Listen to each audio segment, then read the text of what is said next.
My name is Demi Poole, and at 45 years old, as a colonel in the United States Army, I thought I'd seen the face of betrayal on the battlefield.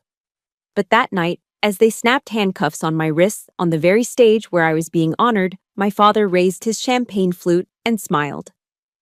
"I was the one who reported her," he said, his voice loud enough for every camera to capture. The room fell silent. Everyone stared at me as if they'd just watched a hero unmask a villain. But I wasn't shocked that he'd done it. I was shocked that after all these years, I still hoped he'd be different. I was shocked that the look of sheer satisfaction in his eyes as he watched me fall hurt more than the cold steel on my skin. He had no idea. His act of destroying me was the very key that would unlock a far worse truth he'd buried for 30 years. Let me know where you're watching from in the comments, hit that like button, and subscribe if you believe that sometimes the greatest battle isn't with an enemy overseas, but with the people who share your own blood. The ballroom of the Willard Intercontinental Hotel glittered under the weight of its own history. Crystal chandeliers dripped light onto the sea of Army service uniforms, the deep blue fabric a symbol of the order and discipline that had defined my entire adult life. The air was thick with the scent of expensive perfume and the low, confident murmur of Washington, D.C. military elite. I stood on the brightly lit stage, the starched wool of my own dress uniform feeling like a second skin. A moment before, a 4-star general had pinned the Distinguished Service Medal to my chest. Its weight was a heavy, satisfying presence, the physical embodiment of 25 years of service, of logistics chains built in deserts and anti-corruption networks established in war zones. The flashbulbs from the press corps were like tiny, silent bursts of lightning, freezing the moment in time. I allowed myself a brief, disciplined smile and scanned the crowd. My eyes found their table immediately. Table 12, front and center. And there he was, my father, Harold Poole. He wasn't clapping. While generals and their spouses offered polite, respectful applause, he just sat there, his hands clasped on the table, his knuckles white. He stared up at me with an expression I knew better than my own reflection: judgment. It was a look that could curdle milk, a look that had followed me from childhood report cards to my graduation at West Point. Beside him, my mother looked impossibly small and pale, her hands fluttering in her lap as she nervously pleated the fabric of a silk napkin. A familiar chill, cold and sharp, crawled up my spine. I took a slow, steadying breath, the way I'd trained myself to do before every mission. A chaplain once told me, "In the storm, be the rock, not the leaf." For a lifetime, I had tried to be the rock. I looked away from my father, focusing on the insignia of a fellow officer in the third row.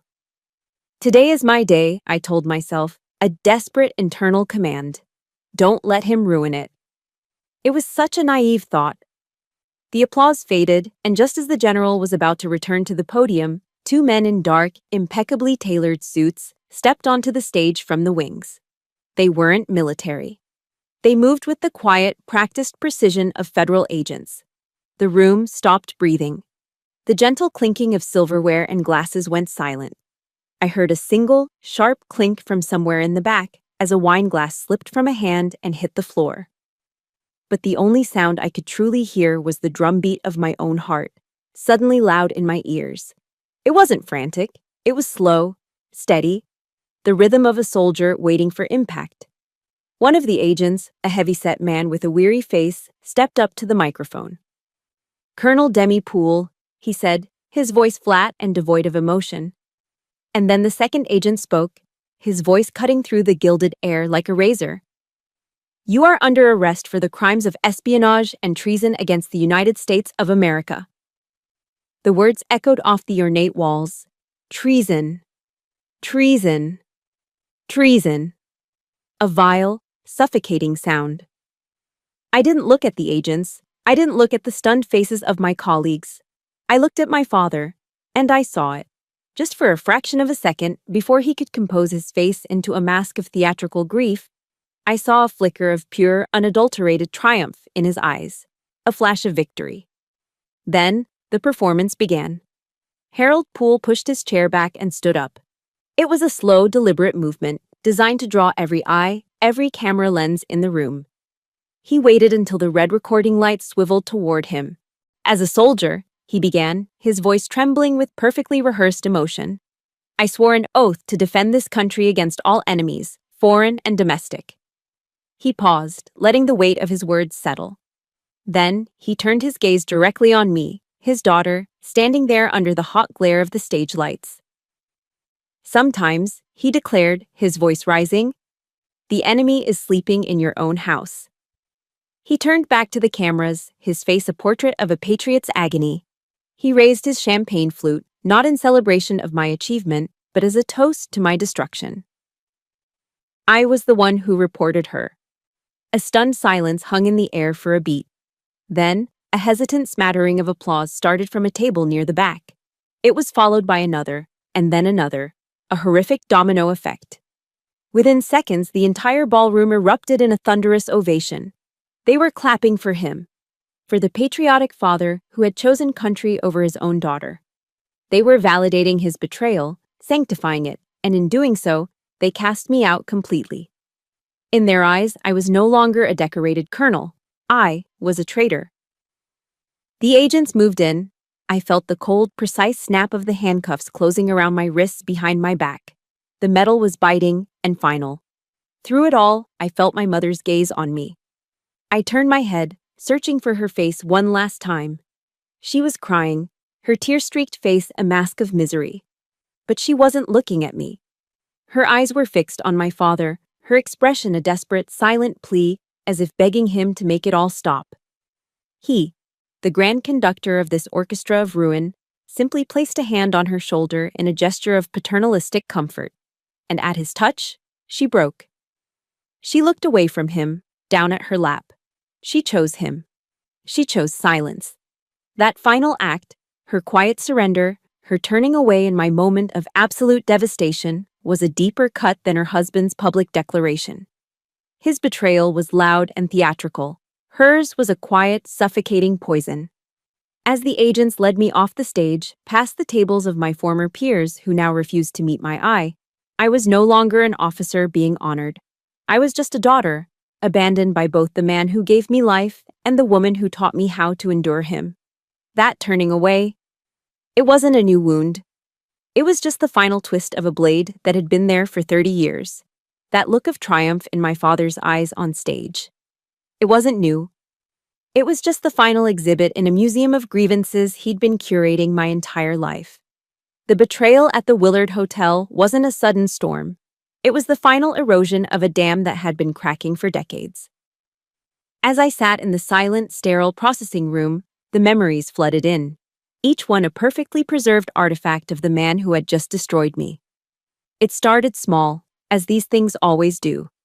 I was 12, and the world still felt like a place where hard work paid off in simple, satisfying ways. I'd spent a whole summer practicing at the Charleston Rifle Club, my small hands learning the steady discipline of breath and trigger pull. I won the state youth marksmanship competition. I remember running the 6 blocks home, my lungs burning, the heavy gold-plated trophy clutched to my chest like the most precious object in the world. My heart was hammering, not from the run, but from a desperate, childish need for his approval. I burst through the screen door into our small house, shouting, "Dad, I won! I won!" He was sitting in his armchair, reading the Post and Courier. He slowly lowered the paper and looked at the trophy. He took it from my hands, his fingers brushing against mine without warmth. He turned it over, inspecting it with the critical eye of a quartermaster checking inventory. He didn't smile. He just grunted. "Good," he said, his voice flat. He walked over to the fireplace and placed the trophy dead center on the mantelpiece. Finally, something came from all my training. That was it. Not, "I'm so proud of you, Demi." Not even a pat on the back. Just a quiet claim of ownership. Later, when his army buddies came over for poker, I'd hear him from the kitchen, his voice booming with false pride. He'd point to the mantle. "Yeah, the kid's got a good eye, but it's all in the coaching. I trained her myself." He had taken my victory, my hard work, and turned it into an ornament for his own ego. It was no longer my achievement. It was his. 4 years later, the acceptance letter from West Point arrived. It was a thick, cream-colored envelope that felt like the key to a different life. My mother cried when I opened it, real tears of joy that streamed down her face as she hugged me tight. "Oh, Demi, my brilliant girl," she whispered. It was a rare, beautiful moment of pure celebration. Then my father came in from the garage, wiping grease from his hands with a rag. He took the letter from me, his eyes scanning the formal text. His face hardened. He didn't throw it, but he let it drop onto the kitchen table with a dismissive flick of his wrist. "So," he said, his voice laced with a familiar, bitter contempt. "You're going to join the same pack of arrogant, desk-riding officers who ruined my career." He looked at me, his eyes cold. "They'll brainwash you, turn you into one of their little robots. You'll forget where you came from." Instead of a congratulations, he planted a seed of guilt. In his world, my dream wasn't a triumph. It was a betrayal of his personal failure. My success was a personal insult to his own stalled life, a life he blamed on everyone but himself. And then there were the Sunday dinners. In the South, Sunday dinner is supposed to be sacred. A time for family, for fried chicken, mashed potatoes, and sweet tea. At our house, it was a weekly tribunal where I was always the one on trial. My father would sit at the head of the table, a can of Pop's Blue Ribbon sweating in his hand, and the sermon would begin. "Your brother Matt, now he's smart," he'd say, gesturing with his can towards my older brother, who worked a dead-end accounting job in North Charleston. "He knows how to make easy money, works with his head, not his back." Then his eyes would swivel to me, in my ROTC uniform from a weekend drill. "And then there's you. Chose the hard life, rolling around in the mud for pennies. For what? So some fat general in an air-conditioned office can tell you where to go? What a waste." My mother would just sit there, her expression carefully neutral, silently passing the bowl of green beans. Her silence was its own language. It was a form of complicity, a quiet agreement that my father's cruelty was just a fact of life, like the humid Charleston summers. Her silence taught me that my pain wasn't worth a disruption, that keeping the fragile peace of our Southern family image was more important than defending her own daughter. As I climbed the ranks, his narrative simply adapted. The story he told the world, and himself, was that my success had made me arrogant, that I had forgotten him. I remember one night I'd come home for a rare weekend visit. I was a major then. I overheard him on the phone with my uncle. "She's gotten real proud," he said, his voice dripping with self-pity. "Thinks because she's a major, she can look down on her old man. Never calls, never checks in." The lie was so blatant, it stole my breath. I called every single week, a scheduled duty I never missed. And every call was the same. He'd answer with a monosyllable, complain about his back, or launch into a tirade about how the country was going to hell. He'd critique every decision I'd ever made. He didn't want my concern. He didn't want a relationship. He wanted a story. A story where he was the forgotten victim and I was the ungrateful, heartless child. And he spent his life telling that story to anyone who would listen. Maya Angelou's words echoed in my head, a quote I'd read years ago. "When someone shows you who they are, believe them the first time." He had been showing me who he was for 30 years, at the marksmanship competition, at the kitchen table, on the phone with my uncle. And finally, on that stage in Washington, D.C., he was a man hollowed out by bitterness, so desperate for a moment of significance that he would burn down his own daughter's life just to feel the warmth of the flames. If you've ever had a family member who twisted your success into something ugly or made you feel guilty for your own happiness, support this story by hitting the like button, and in the comments, just type the words, "I see you." Sometimes just being seen is all we need. Looking back at that gallery of memories, at all those stolen trophies and poisoned congratulations, the question that burned in my mind wasn't why he did it. The question was, what was I enduring all of this for? The answer to the question, what was I enduring all of this for, was 4 gray concrete walls. My new world at Fort Meade, Maryland, was a box. No windows, no clocks, no sky, just a poured concrete floor, a steel slab bed bolted to the wall, and a stainless steel toilet that gleamed coldly under the 24-hour hum of a fluorescent light. The silence was the worst part. It was a heavy, suffocating blanket, only occasionally punctured by the rhythmic tread of a guard's boots echoing down the empty corridor. Time ceased to have meaning. It was measured only in the metallic clank of a food slot opening and closing 3 times a day. They took my uniform. The Army service uniform, with its crisp lines and polished brass, was more than clothing. It was my identity, earned over 2 decades of sweat, sacrifice, and dedication. They sealed it in a plastic bag and handed me a bright orange jumpsuit. The fabric was coarse and smelled of industrial bleach. Dressed in the color of disgrace, I was no longer Colonel Poole. I was an inmate, an asset to be interrogated, a problem to be contained. Every morning, a guard would slide a copy of the Washington Post through the slot. It wasn't an act of kindness, it was part of the psychological warfare. And every morning, my father's face was on the front page. Harold Poole, the American hero.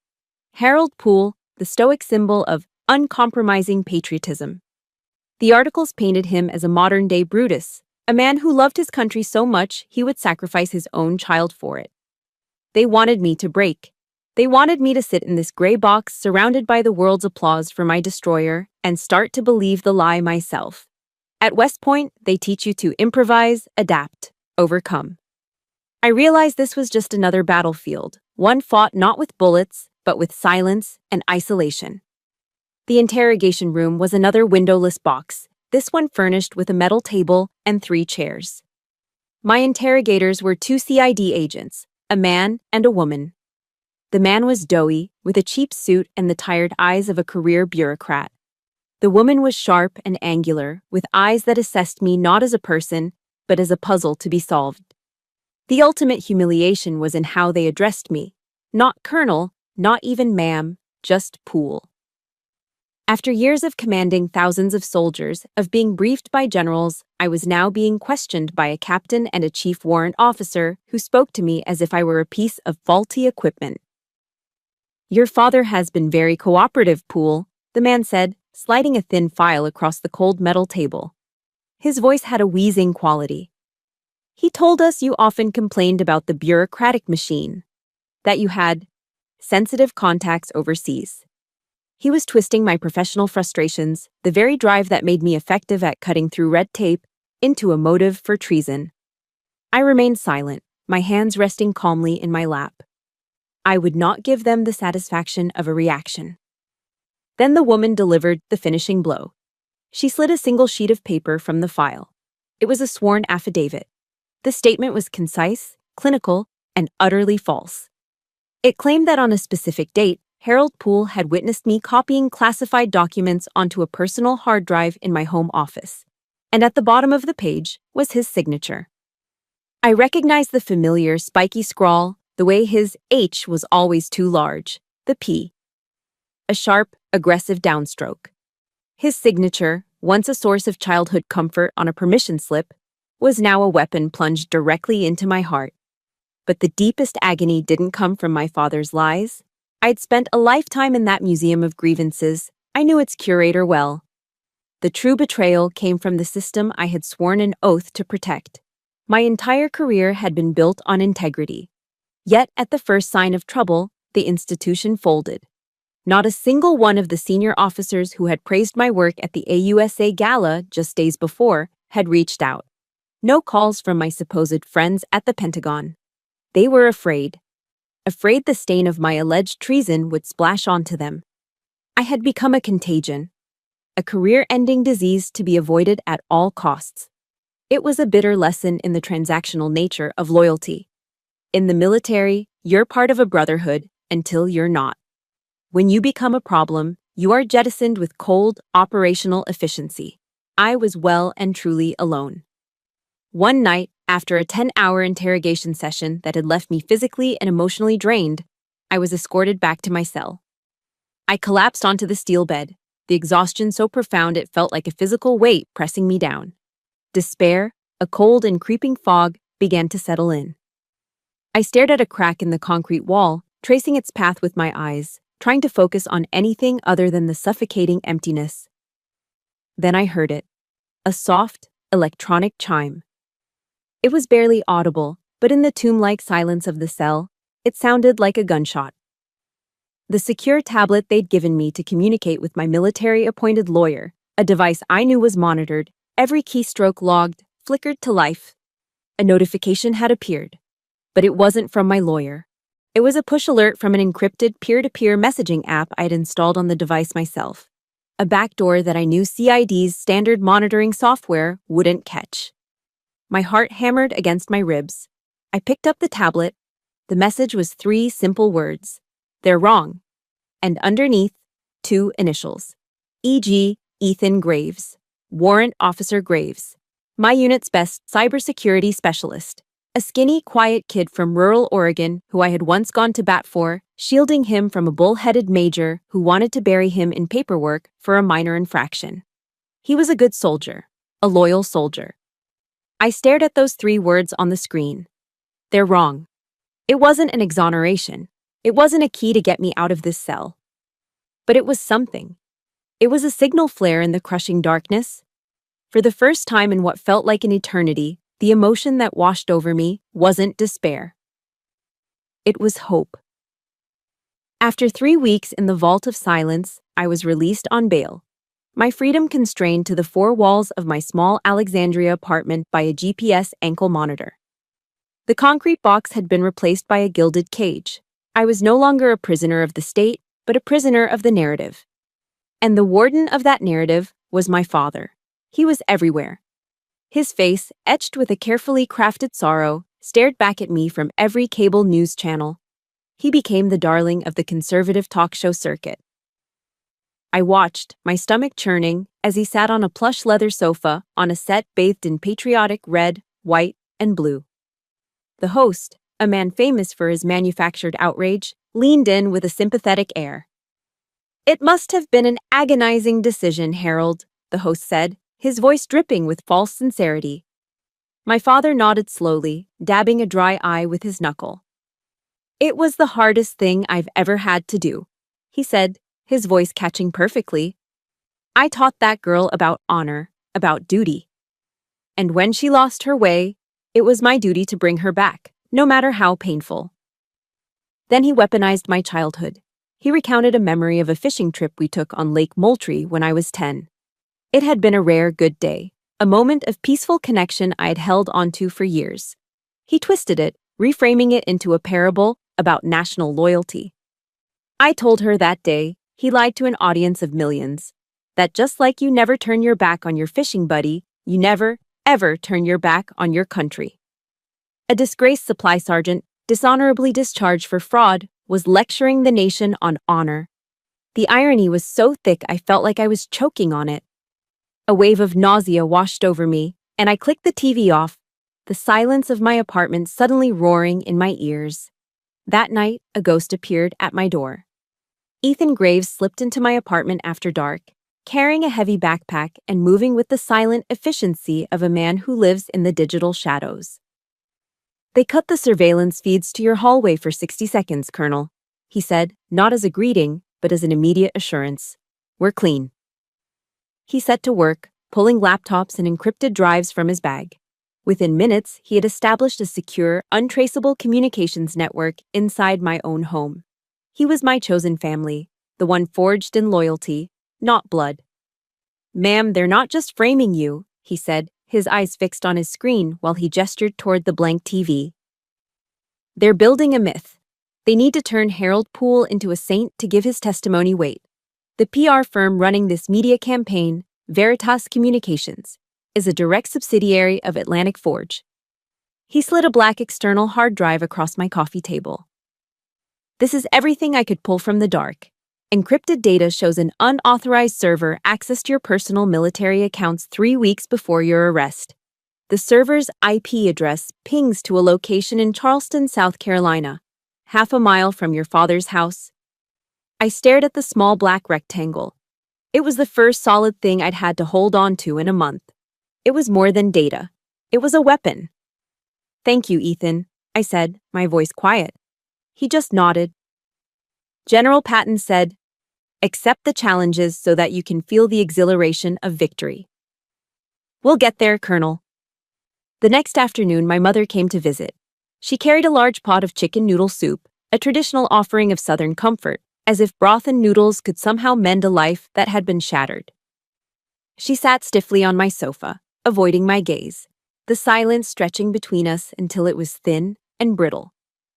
Your father, she finally began, her voice a reedy whisper. He's not the man I married anymore, Demi. The bitterness, it's eaten him alive. She explained how men from Atlantic Forge had approached him. They didn't offer him just money. They offered him something far more seductive. Redemption. A chance to rewrite his own history of failure. They told him they would restore his honor, she said, her eyes welling with tears. They told him you were part of the swamp in Washington that needed to be drained, and he believed them. It was easier for him to believe you were a traitor than to admit he's been a fraud his whole life. She started to sob then, quiet, helpless little sounds. He would rather see you in prison, Demi, than admit that he failed. She brought no help, no solutions, just a painful confirmation of the bottomless depth of my father's delusion. She was a messenger from a world I no longer belonged to, a world where keeping up appearances was more important than the truth. As she was about to leave, fumbling with her purse at the door, she pressed a small folded piece of paper into my hand, her fingers trembling. This is the name of the bank, she whispered, her eyes darting around as if expecting to be caught. He received a large deposit. It was the final piece, the straw that didn't break the camel's back, but rather reinforced its spine. Her one small act of defiance. After she left, I stared at the name of the Charleston Community Bank on the slip of paper. I picked up the secure phone Ethan had left me. They've made my father a media star, Ethan, I said, my voice cold and steady. They think they control the story. There was a pause on the other end of the line. Then Ethan's voice came back, clear and resolute. Then we go to where the story began, Colonel, he said. Charleston. We're going to tear their whole damn play down on its opening night. A plan began to form, sharp and clear in my mind. The counterattack was no longer a vague hope. It now had a name, it had a location, and it had a target. Returning to Charleston felt like stepping into a ghost story where I was the main character. The humid air, thick with the sweet scent of magnolias and salt marsh, was the same air I'd breathed as a child. The cobblestone streets and pastel-colored antebellum houses were beautiful, a perfect postcard of Southern charm. But beneath that genteel surface, I knew a dirty conspiracy was festering, and my own family was at its heart. My lawyer had convinced the judge to modify my bail, allowing me to travel under the guise of caring for an ailing mother. It was a perfect cover. Ethan had arrived 2 days before me, establishing our base of operations in a place no one would ever look for a colonel. A cheap, run-down motel off I-26, the kind with flickering neon signs and peeling paint. The room smelled of stale cigarette smoke and industrial cleaner. Taped to the drab, water-stained wall was a complex diagram Ethan had created, a spiderweb of names, shell corporations, and wire transfers connecting Harold Pool to Atlantic Forge. In the center of it all was my name. Welcome to the battlefield, Colonel, Ethan said, handing me a paper box. Inside was fried chicken and a biscuit from a nearby Bojangles. The plan is simple. You use your local knowledge, the human intel. I'll handle the digital forensics. We need irrefutable proof of the money trail. Sitting on the edge of a lumpy mattress, eating greasy fried chicken under the buzz of a fluorescent light, I felt less like a daughter returning home and more like a deep-cover operative infiltrating enemy territory. General Grant's words came to mind. I propose to fight it out on this line if it takes all summer. My summer of war had just begun. The next morning, armed with the scrap of paper my mother had given me, I walked into the Charleston Community Bank. It was the same bank where I'd opened my first savings account, depositing birthday money from my grandmother. The polished marble floors and hushed, air-conditioned quiet felt strange, like a memory viewed through distorted glass. Behind the teller counter was Mrs. Gable, a kind grandmotherly woman with perfectly coiffed silver hair who had known me since I was a girl in pigtails. Her warm smile faltered when she saw me, replaced by a look of pity and confusion. "Demi, dear," she said quietly, I saw the news." "I know, Mrs. Gable," I said, keeping my voice low and steady. "I need your help." In the privacy of her small glass-walled office, her professionalism kicked in. She hesitated when I asked to see my father's recent statements, citing privacy regulations. I didn't argue. I just leaned forward and looked her straight in the eye. "Mrs. Gable, you've known my father your whole life, and you've known me. Who do you think is telling the truth here?" She held my gaze for a long moment, her expression softening. With a heavy sigh, she turned to her computer, her fingers clicking on the keyboard. She printed a single page and pushed it across the desk. My eyes scanned the columns of figures until I found it. A wire transfer for $30,000 deposited 2 days before my arrest from a company called AF Systems LLC. "He told me it was an advance," Mrs. Gable said, her voice barely a whisper, filled with doubt, "for a documentary being made about his life in the service." I folded the paper and put it in my purse. "Thank you, Mrs. Gable. You've done the right thing." As soon as I was back in my rental car, I texted Ethan, "AF Systems, LLC." Less than 5 minutes later, he replied, "Confirmed. Shell Corporation, wholly owned subsidiary of Atlantic Forge." That evening, I went to my childhood home. The house felt smaller, haunted by the ghosts of what it was supposed to be. My mother didn't greet me with questions or accusations. She just led me to my old bedroom, her movements furtive and silent. She pulled an old shoebox from the back of the closet and handed it to me. Inside was a meticulously organized collection of my father's financial documents, bank statements, credit card bills, loan applications, that she had been secretly gathering for weeks. "He's become a different person, Demi," she said, her eyes filling with tears. "He talks all the time about his legacy, about getting the recognition he deserves. They gave him what you and the Army never could, a feeling of importance." I sifted through the papers, the smell of dust and old cardboard filling the air. And then I found it. Tucked between a car insurance policy and a tax return was a contract. A formal agreement between Harold Poole and Veritas Communications, the PR firm owned by Atlantic Forge. It wasn't a contract for a documentary. It was a consulting agreement, outlining a payment schedule in exchange for his full cooperation in the internal investigation and public relations campaign concerning Colonel Demi Poole. He wasn't a victim. He wasn't a pawn. He was a paid contractor. The truth was colder and uglier than I had ever imagined. News of my presence in Charleston traveled fast. The next night, after a tense dinner with my mother, I was walking back to my car in the parking lot of a local seafood restaurant. A figure stepped out from behind a large pickup truck, blocking my path. It was the smug-faced journalist from Fox News, the one who had interviewed my father.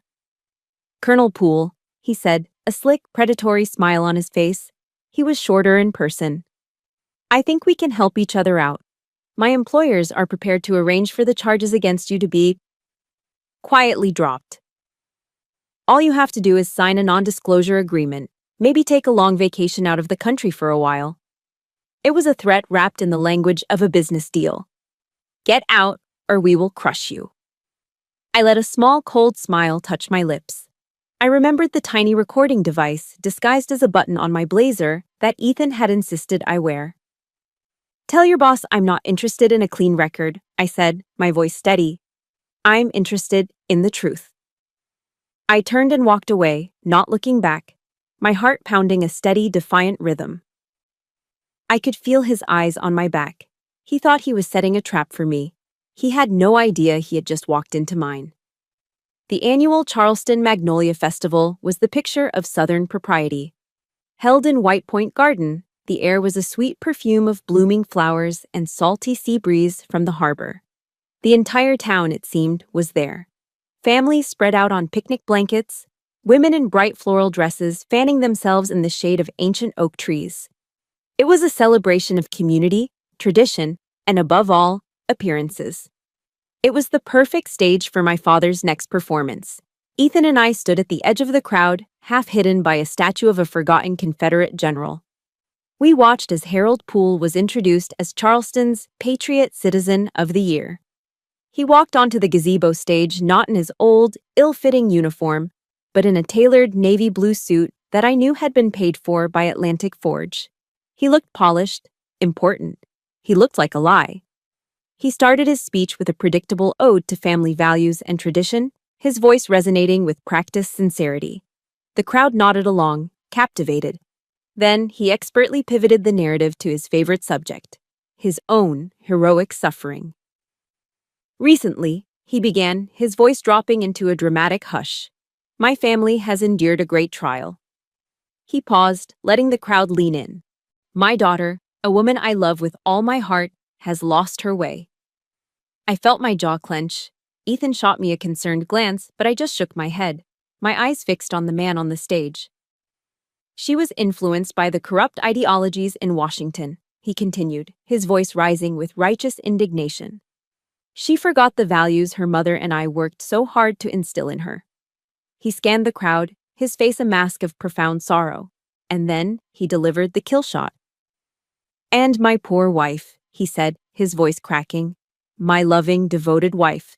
In her boundless love for our daughter, her mind has been poisoned. She's been manipulated. She has even been convinced to help hide her daughter's misguided actions. A collective gasp rippled through the crowd. Murmurs broke out. I could feel dozens of eyes turning in my direction, people in the crowd recognizing me. Their looks weren't just curious anymore, they were a mixture of pity and contempt. He hadn't just made me a traitor to my country. He had painted my mother as a weak, foolish old woman, a pawn manipulated by her own monstrous child. He had taken her one small act of courage, giving me the bank name, the shoebox, and twisted it into a symptom of her senility and my evil. Something inside me snapped, a cold, clean break. The blood in my veins felt like it was boiling, a searing heat that rose from my chest into my throat. This was no longer about me, my career, my reputation. I could endure the attacks on those. But this was an attack on my mother, the woman who had suffered his tyranny in silence for 40 years, the woman who, in her own quiet, terrified way, had tried to help me. He was punishing her for it, publicly, turning her into a pathetic footnote in his grand story of patriotic martyrdom. I looked at Ethan, my vision narrowing. That's it, I said, my voice low and shaking with a rage so pure it felt like a physical force. I'm done.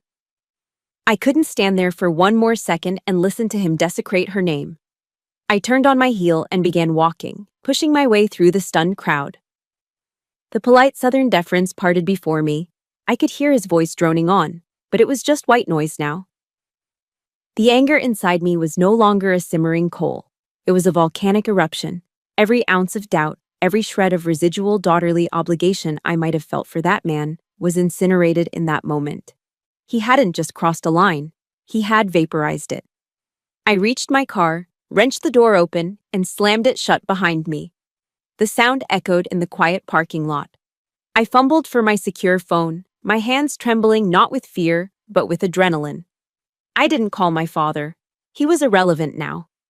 I scrolled through my contacts to a number I'd been given in the parking lot just the night before, the direct line for the lead counsel of Atlantic Forge.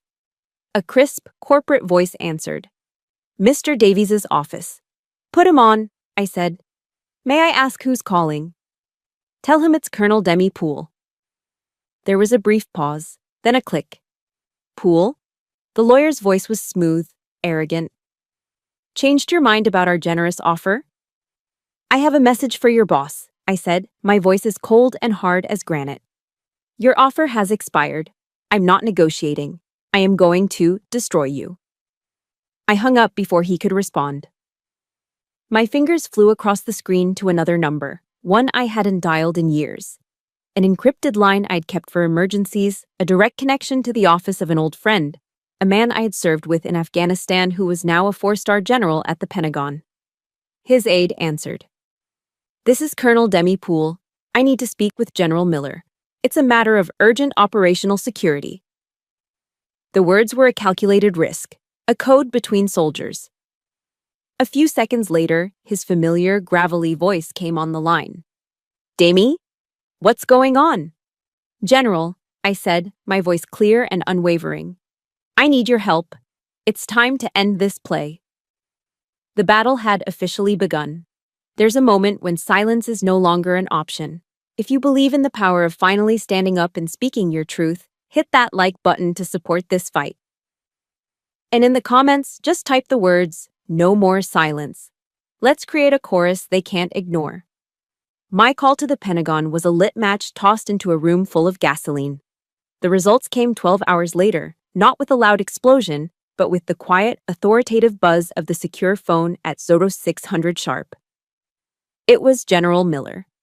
His voice was all business, the familiar, gravelly tone of a man who'd spent his life making decisions that carried immense weight. There was no preamble, no small talk. Demi, he started, I always knew you were clean. My hands were tied by procedure, you know how it is up here. You've just given me a reason to cut the damn knot. He laid it out with military precision. For the past 18 months, a multi-agency task force had been running a quiet investigation into Atlantic Forge, suspecting them of corporate espionage and bribing government officials. But the company was a fortress, firewalled by lawyers and political connections. The task force was stalled, lacking a critical piece of the puzzle. An asset on the inside, someone who could give them a first-hand look at the company's methods. Unintentionally, Colonel, you became their bait, Miller explained, his voice grim. They used you to create a smokescreen, a media circus to distract from their real operations. Now, you're going to be the hunter. You have my full but covert operational support. I'm giving you the green light. Tell me what you need. For the first time since the cold steel of the handcuffs had closed around my wrists, I felt the ground beneath my feet again. The suffocating isolation began to recede. I wasn't a disgraced officer fighting a lonely battle anymore. I had the full, quiet backing of the United States Army. The dynamic of our mission shifted entirely. Ethan and I turned our dingy motel room into a functional tactical operations center. The diagram he'd taped to the wall became our mission board. The spiderweb of deceit, our battlefield map. I stood before it, studying the lines connecting my father to Atlantic Forge, a bitterness rising in my throat. At West Point, they drilled Sun Tzu's The Art of War into us. Know your enemy and know yourself, and you will not be imperiled in 100 battles. I knew their weaknesses intimately. Atlantic Forge's was a bottomless, predictable greed. My father's was a fragile, all-consuming pride. We would exploit both. We need more than digital evidence, Ethan, I said, pacing the small, threadbare patch of carpet between the beds. The bank statements, the contract, that's for a courtroom. First, we have to win the war of perception. We need a show of force, something undeniable, something that will make the truth a physical presence in the room.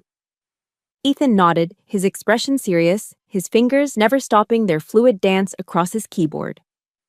Hard power projection. I get it. I know some guys, he said simply. He opened a secure video link on his laptop, the connection bouncing through half a dozen servers before it stabilized. On the screen, the face of a hardened, no-nonsense command sergeant major appeared. His name was Marcus Thorne, and he looked like he was carved from granite. He was the team leader for a platoon in the 75th Ranger Regiment, the Army's elite light infantry. I had worked with his men on a particularly nasty deployment in Afghanistan's Kunar province. I remembered them well. Fearless, professional, and fiercely, unshakably loyal to those they trusted. I laid out the plan for him, the objective, the timing, the specific display of disciplined, non-aggressive presence required. It was an unorthodox request, asking active duty Rangers to participate in what was essentially a civilian operation. I didn't know what he would say. Officially, in the eyes of the world, I was still a traitor. He listened intently, his gaze unwavering, his expression unreadable. When I finished, a silence hung in the air. He didn't ask a single question about the charges against me. He didn't ask for authorization codes. He didn't hesitate for a second. Colonel, Sergeant Major Thorne said, his voice a low, steady rumble that carried absolute conviction. "You just give us the time and place. We'll be there." That simple, unconditional statement of trust, from a soldier I hadn't seen in 5 years, hit me harder than any accusation ever could. This was the brotherhood I'd signed up for. This was my real family. A lump formed in my throat, not from anger or despair, but from overwhelming gratitude. 24 hours later, General Miller delivered our ultimate weapon, our legal Excalibur. He sent a secured file to Ethan's laptop. "Read this," he ordered over the phone. The document was a retroactive presidential memorandum, classified top secret. It officially assigned me, Colonel Demi Poole, to a classified counterintelligence investigation, codenamed Operation Evergreen. The target, Atlantic Forge. My arrest, the media campaign, the entire public crucifixion, it was all being officially and legally reframed. "Legally speaking, Demi," Miller explained, a note of grim satisfaction in his voice. "As of this moment, you were never a framed victim. You were a deep-cover operative executing a sanctioned counterintelligence mission. Every charge against you is now null and void.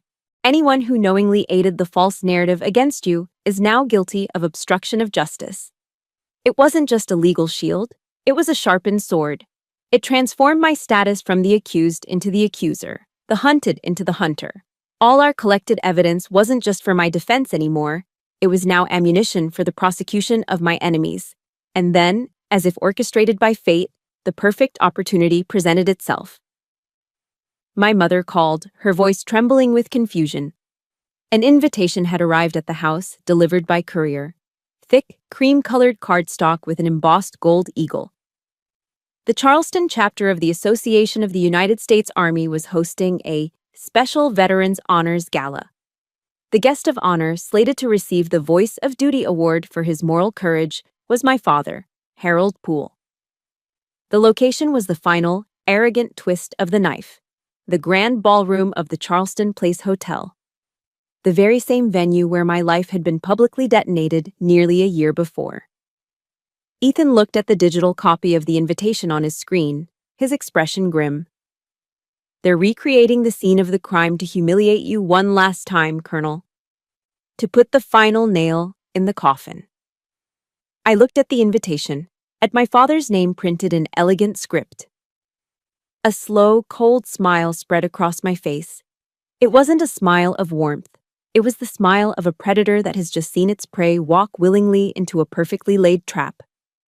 "No, Ethan," I said, my voice quiet and certain. "They're not. They're setting the stage for their own curtain call." I looked up at our mission board, at the interconnected lines of their conspiracy. "Get the team ready. We're going to war." The ballroom was exactly as I remembered it. A perfect glittering replica of my personal hell. The same crystal chandeliers cast the same soft, forgiving light. The same gold-embossed AUSA logos adorned the walls. It was a stage reset for the second act of a tragedy, and my father was playing the lead. He walked to the podium, soaking in the applause. He was wearing the same navy suit, his face beaming with the self-satisfaction of a man who believed he was the hero of his own story. He gripped the microphone, cleared his throat, and began his well-rehearsed speech. "Duty," he said, his voice resonating with false humility, "is a lonely road." The audience listened, rapt with admiration for the patriot before them. I stood at the back of the room, concealed in the deep shadows near the service entrance. I was in my full Army service uniform, the deep blue fabric immaculate, the brass polished to a mirror shine. It felt different this time. Not a costume for my own execution, but armor for the coming battle. Ethan stood beside me, a sleek black briefcase held firmly in his hand. "It's almost time, Colonel," he whispered.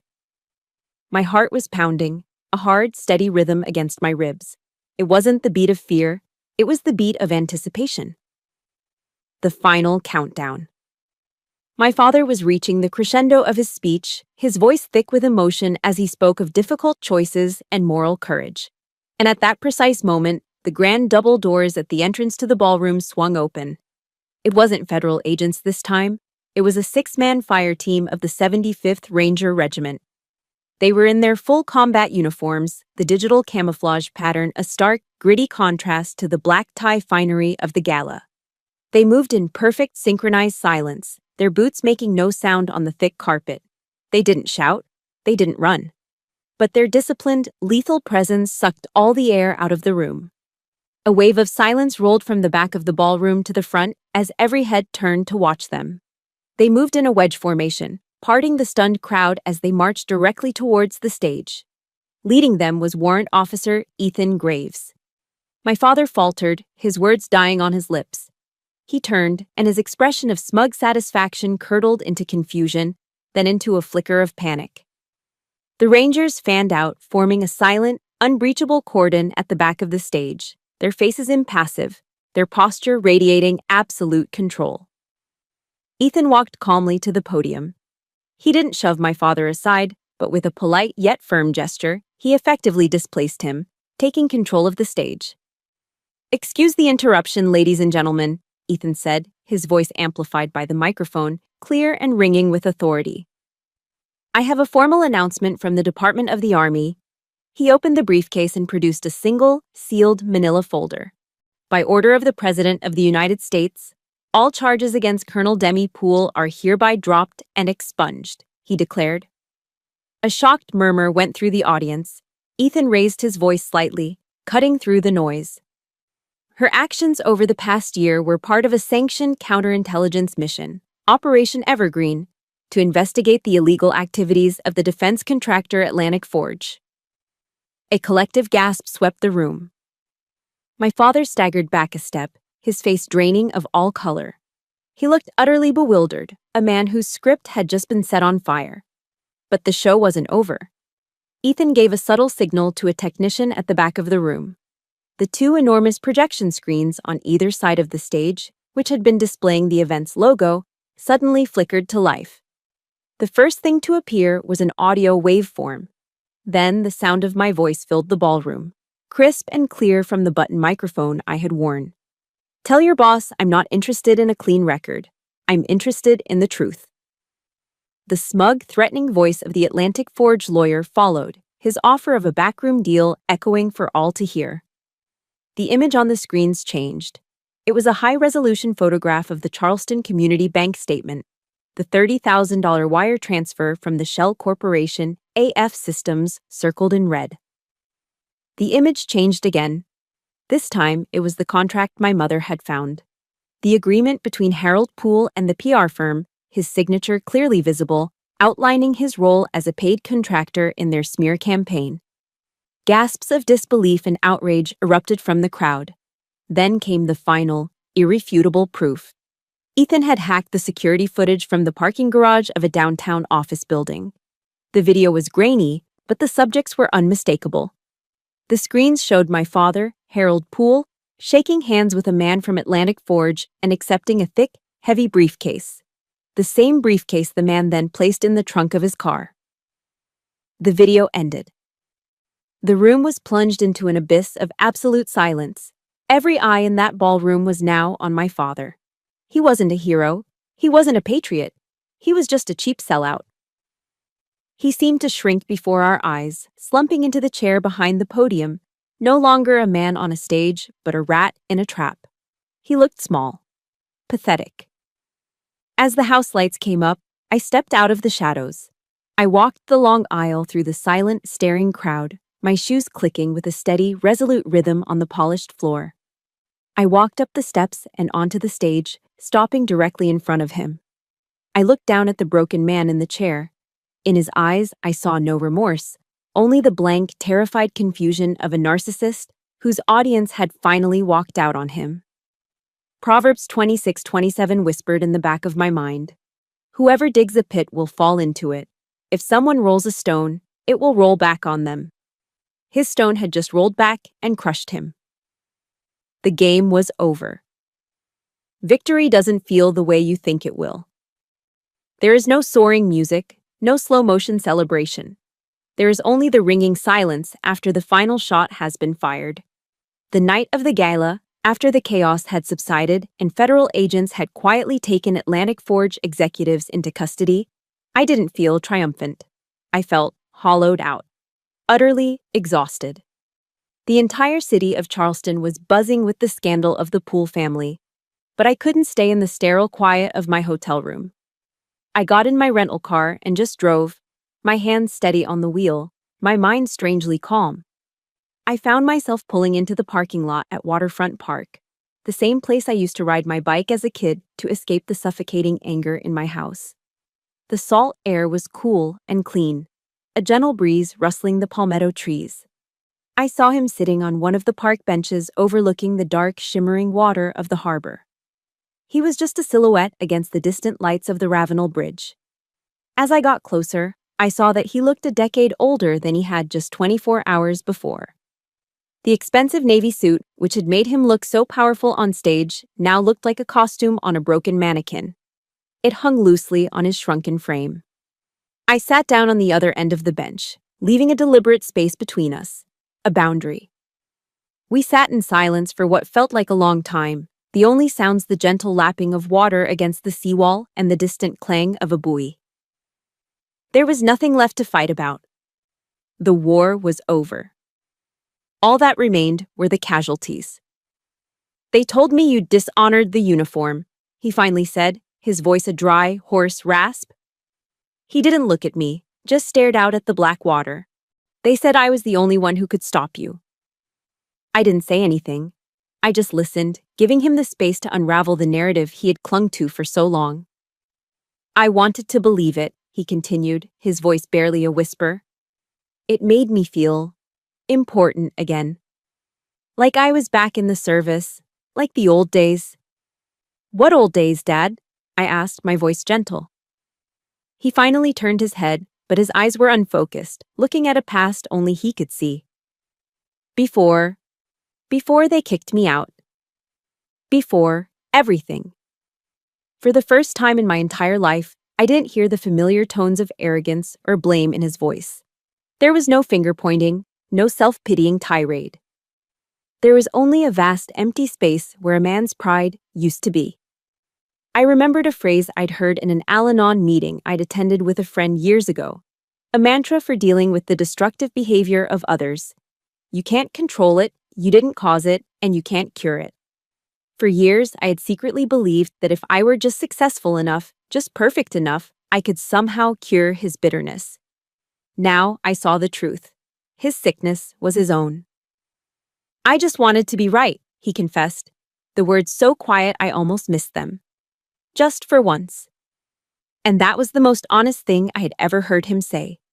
It was a confession of a lifetime spent feeling wrong, feeling like a failure. A tear escaped my eye and slid down my cheek. It wasn't a tear of pity. It was a tear for the tragedy of it all. The tragedy of a man who had spent his entire life running from himself, only to end up right here, alone on a park bench in the dark. "Being right doesn't always mean being good, Dad," I replied softly. "And I don't need an apology from you. An apology wouldn't mean anything now." I took a deep, steadying breath, the salt air filling my lungs. "I just need you to stop. Stop using me to measure your own worth. Stop making my life a character in your play." He finally turned to look at me, his eyes wide and lost. Like a child who doesn't understand the rules of a game, he's just lost. "So what happens now?" he asked, his voice cracking. I stood up and walked to the railing, looking out at the dark harbor, at the lights of Fort Sumter blinking in the distance.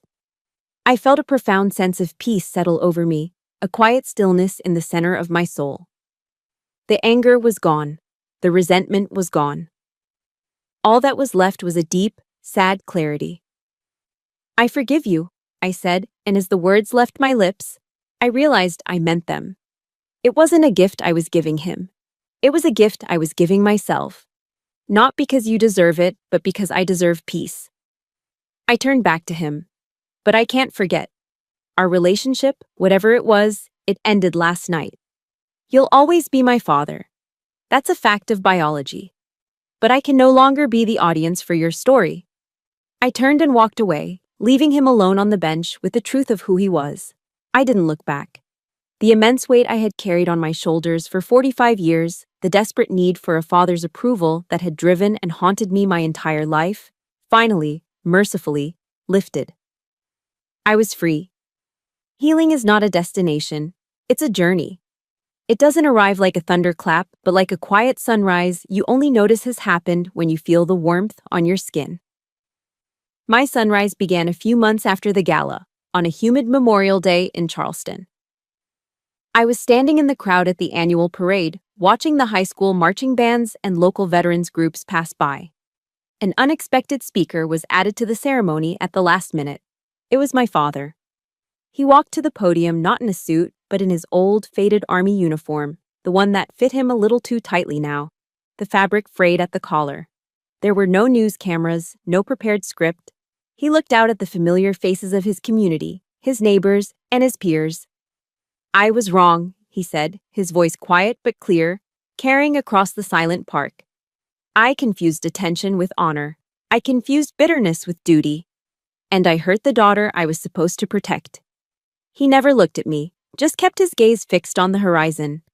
The crowd didn't applaud or condemn. They just listened, a quiet, reluctant acceptance of a late but courageous first step. It wasn't forgiveness, it wasn't a reconciliation. But it was a start. His start. After the ceremony, I drove alone out to the old fishing pier on Lake Moultrie, the same one he had talked about on television. The wooden planks were weathered and gray, warped by years of sun and rain. In my wallet, I carried a photograph, its corners soft and creased from years of being handled. It was a picture of me at 10 years old, standing on this very pier, beaming with a gap-toothed smile, holding up the first fish I ever caught. My father stood beside me, his arm around my shoulder, a rare, genuine smile on his face. For so long, that photo had been both a comfort and a curse. It was a reminder of a happiness that felt real, and a painful symbol of everything I thought I had lost. It represented the father I'd always craved and the daughter I'd always tried to be. I took it out of my wallet and looked at it one last time. I saw not a lost dream, but a memory. Just a moment in time, nothing more, nothing less. I held it up and let the breeze take it. The small rectangle of paper fluttered for a moment, catching the light before gently landing on the surface of the water. It floated there for a moment, then began its slow journey out into the lake, carried by the current. I wasn't erasing the past. I was just letting go of the need to live in it. A year later, I found myself standing on another stage. This one was far more intimidating than any ballroom. I was at the United States Military Academy at West Point, delivering the keynote address for graduation week. My career had been fully reinstated. The executives from Atlantic Forge were facing a slew of federal charges. The truth had won. I stood at the podium in Mickey Stadium, looking out at the long gray line, thousands of cadets, their faces young, disciplined, and full of the fierce, unshakable belief that they could change the world. I saw myself in their eyes, the same burning ambition, the same unwavering commitment to the ideals of duty, honor, country. I had been invited to speak on the topic of honor in the age of disinformation. I didn't tell them the details of my story. They didn't need to know the specifics of my war. They needed to know the lessons learned from the battlefield. "Your greatest duty," I began, my voice clear and strong, echoing across the hallowed grounds, "is not just to your country or to the army. Your greatest duty is to the truth." I paused, letting the words sink in. There will be times in your career when you will face unimaginable choices. Times when your loyalty will be tested, not by a foreign enemy, but by the very people standing next to you. In those moments, remember that your moral compass is your most powerful weapon. It is the one piece of equipment that can never be issued to you. It must be forged within you.